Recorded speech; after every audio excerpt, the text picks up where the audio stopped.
The Election Commission of Pakistan decided to follow the Supreme Court's ruling on reserved seats. On July 12th, the court said PTI was eligible for those seats in assemblies. The ECP reviewed the verdict and needed clarification on some issues. They found 39 PTI MNAs had no problems, but 41 others needed more checks. These independents had 15 days to file notarized statements. The ECP dismissed PTI's demands for resignation, calling it ridiculous. The Supreme Court suspended both the PHC's judgment and the ECP's decision. Consequently, victory notifications for 77 assembly members were suspended, weakening the ruling coalition. In other news, Prime Minister Shehbaz Sharif extended support to Oman against terrorism on Friday. He condemned the attack on an Imam Bargha in Muscat, which killed 6 and injured over 30. The attack was carried out by 3 Omani brothers with misguided ideas. Prime Minister Sharif praised Oman's quick response and stronger cooperation between the two countries. During a weekly briefing,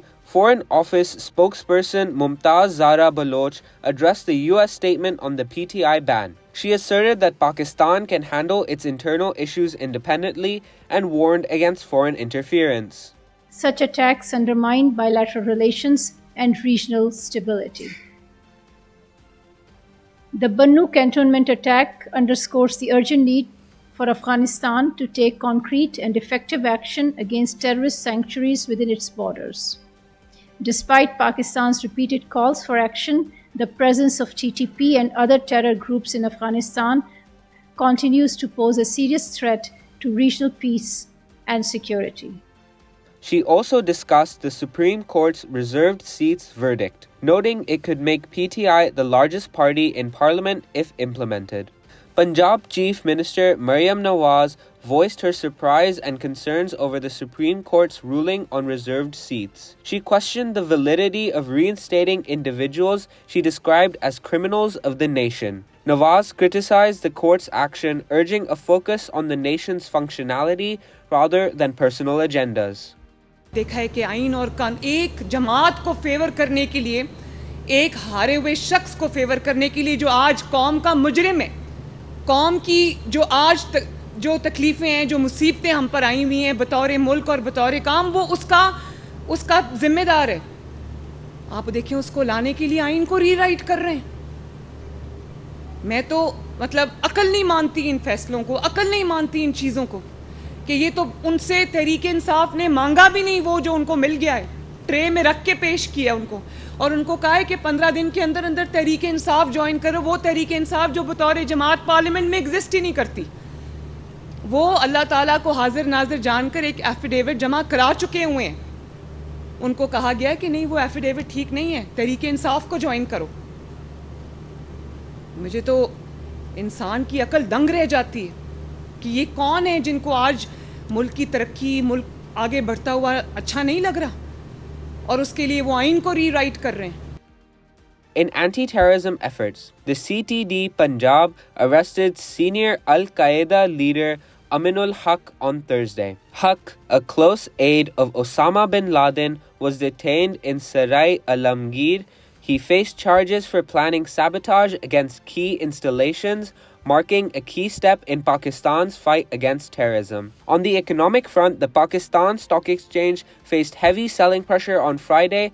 The KSE 100 index fell by over 1,700 points, ending at 80,117.98. The KSE 100 index fell by over 1,700 points, ending at 80,117.89. Analysts linked this decline to political uncertainty. Despite the drop, the PSX had a strong year, rising more than 28% due to economic involvements.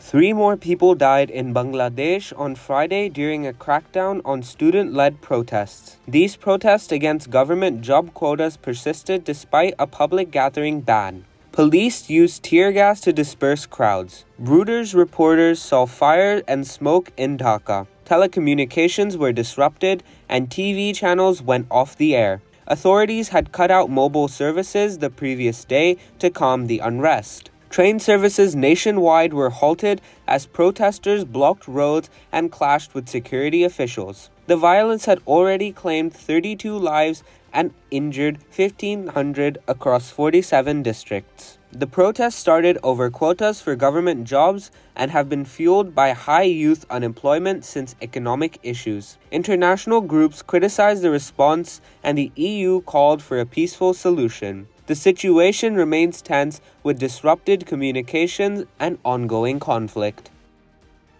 The UN's top court ruled Israeli settlements in occupied Palestinian territories are illegal, though not binding. The International Court of Justice fines could weaken international support for Israel. The court urged reparations and called for no support for the occupation. Meanwhile, the Israeli army bombed its 9th school shelter in the Gaza Strip in less than 2 weeks. This latest attack in Gaza City killed at least 2 displaced Palestinians who were sheltering there. In the ongoing conflict, at least 38,848 people have been killed and 89,459 wounded in Israel's war on Gaza. The death toll in Israel from Hamas-led attacks on October 7th stands at 1,139, with dozens of people still held captive in Gaza. In a related report, the WHO found no polio cases in Gaza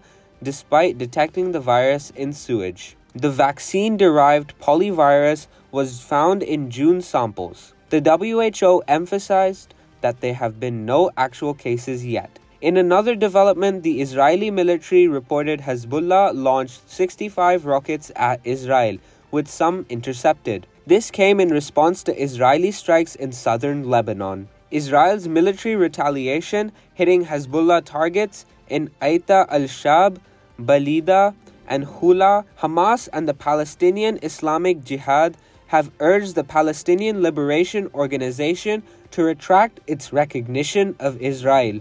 This followed the Knesset's solution rejecting Palestinian statehood. They accused Israel of denying Palestinian statehood and refugee rights. Israel's military spokesperson Daniel Hagari reported increasing signs that Hamas's military commander Mohammed Deif was killed in an Israeli airstrike on July 13. The attack in Al-Mawasi killed at least 900 and injured over 300.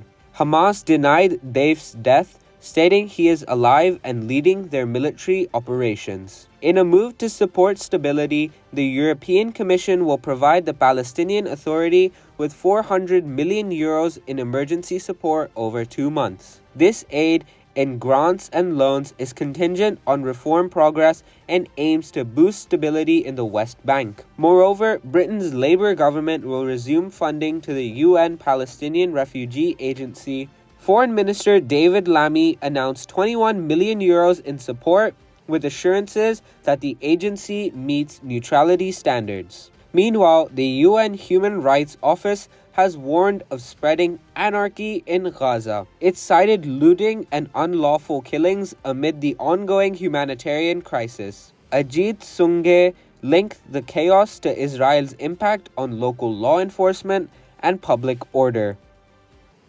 Massive tech outage affects air traffic communications worldwide. Microsoft Cloud outage causes global disruptions. Reports of outages from Australia, US, UK, and India. Down Detector shows spikes in Microsoft service outages. Worldwide disruptors hit various sectors on Friday due to a Microsoft Cloud outage. Flights were grounded, news services were halted, and brokerage operations were effective. Reports came from Australia, the US, the UK, and India, among other countries. Institutions like banks, media houses, and airports faced issues. Down Detector noted that outages for Microsoft services, including Azure and Microsoft 365, spiked globally. In the US alone, there were 1,751 reported outages. Microsoft said the issue began around 6 p.m. Eastern Time on Thursday. They are investigating the problem affecting multiple Azure services